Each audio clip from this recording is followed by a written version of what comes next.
Hi, this is Eric Lyons, and this is a quick overview of a new prototype system in CoGe that is connected to the Semantic Web. This was done in collaboration with Damian Gessler, who is the Semantic Web architect for iPlant and has developed a bunch of very neat technologies around using the Semantic Web in order to make data and downstream services discoverable in a semantically aware context. And so what this example does is it basically uses CoGe in order to assemble a bunch of fasta sequences that then get sent out to the semantic web space in order to find some additional programs to do downstream analytics and processing. So for this particular example, I just started using organism view in CoGe, pulled out a simple organism, in this case one of the substrains of E. coli, K12, and then used the genome viewer to randomly cruise around the genome until I identified some gene of interest. And then once I had that gene of interest, I could link over to CoGe-BLAST, and then I could use CoGe-BLAST to search a bunch of other genomes that are related to this particular strain of E. coli in order to identify homologous genes. So in this case, I blasted it to about 213 different genomes that are out there. And CoGe-BLAST will generate a bunch of hits and give you overviews. And then what I did is I selected a bunch of these sequences, a bunch of these hits, and selected the underlying genomic features that they were matching in these other genomes, and I sent them over to CoGe's program FeatView. And so FastaView. So FastaView is CoGe's program for displaying fasta sequences. And if you take a look at this, you can see down at the bottom there's a bunch of links to offsite tools. One of them now is the iPlant Semantic Web, and there's also a link over to what the Semantic Web services are in iPlant and how to get additional information and things along those lines there. So so when you're doing any form of phylogenetics and alignment, you always have to worry about sequence names. So FastaView is a really nice program that lets you get all of your sequence data. You can go ahead and translate into protein if you want to. Since these are very long header names, alignment programs often will just break the space or break the characters at the first space and then just use a first word, and then they have lots of issues with unique G names. So FastaView has a bunch of information to say, look, we've got duplicate sequence names.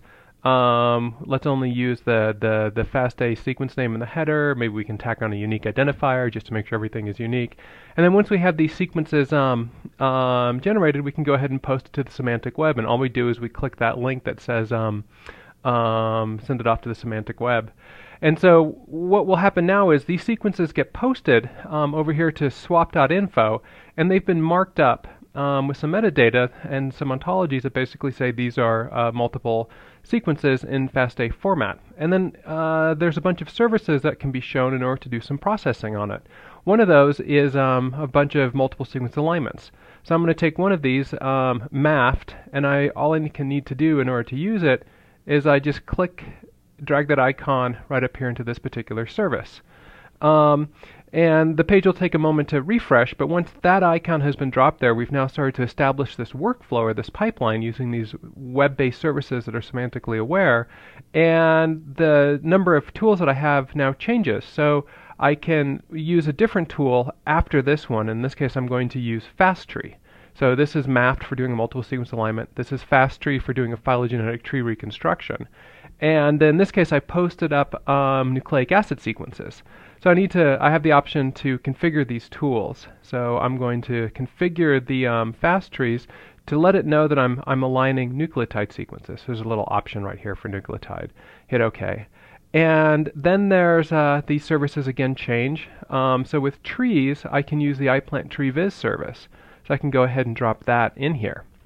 And once that gets in there, I then sort of have my entire pipeline built, and I can go ahead and run it. And now what's happening behind the scenes is data is getting shuffled out of CoGe over into the Semantic Web, which then sends it over to this particular service to do a multiple sequence alignment.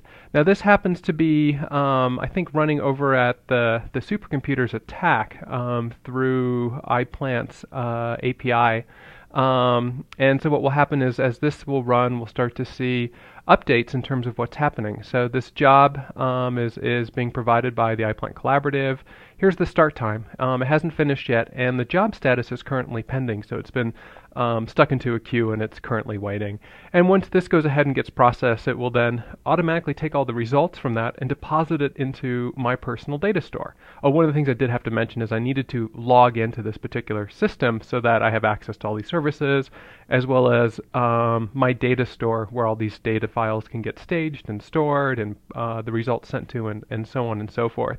And once this service is done, now you can see that the job is now actually in the queue. It'll switch to running and then finished and then move over into the tree building phase and so on and so forth. So this will take a little while, and this is simply because it's lining up in computational processing queues and it may take a little bit to go. So here's an example where I've finished the entire analytical pipeline, and I can take a look at each one of these. So for example, I can click on this one and see that, okay, we've finished the archiving, the data has been deposited. This was provided by the fast tree on Ranger, which is one of the supercomputers at TAC. And then the tree viz service is something to help visualize the tree. And then again, all of these results get deposited over into my data in my data store. And so this is just an overview of my data store. So I've connected to it using WebDAV on my Mac. Here's my data store, here's my iPlant home, eLions. Archive is where these files are getting deposited into jobs, and then here are the two jobs. So here's one of them. I can take a look at the fast tree. So here's the actual phylogenetic tree from those sequences. I can take a look at this one up here, which was the multiple sequence alignment, and I can take a look at those as well. This is probably a pretty big file, so it's going to take it a moment to go ahead and process. And here's my, transfer it over here, and here's my multiple sequence alignment in fasta format. And what's also nice is that the tree visualization service at iPlant, if I click on this, it will actually fire up a custom web browser that allows me to visualize and navigate my phylogenetic tree. And so this is a very fun tree browser that lets you drag, and you could zoom in and you can zoom out, and you can sort of watch these individual clades expand and contract depending on how far away you are. So this is just a little demonstration in terms of how this technology works. And I have to say it's quite exciting, especially as we start to build out a variety of specialized platforms and then have these additional systems that allow them to interoperate with one another in a very flexible fashion. So people don't necessarily have to get trapped into one platform and can't get their data out of it and do some downstream processing. So if you would like to learn more about the semantic web architecture at iPlant, let me just pull up that web page one more time. You can find it up here at the top, which is pods.iplantcollaborative.org/wiki/display/semantic web/home. Thank you very much.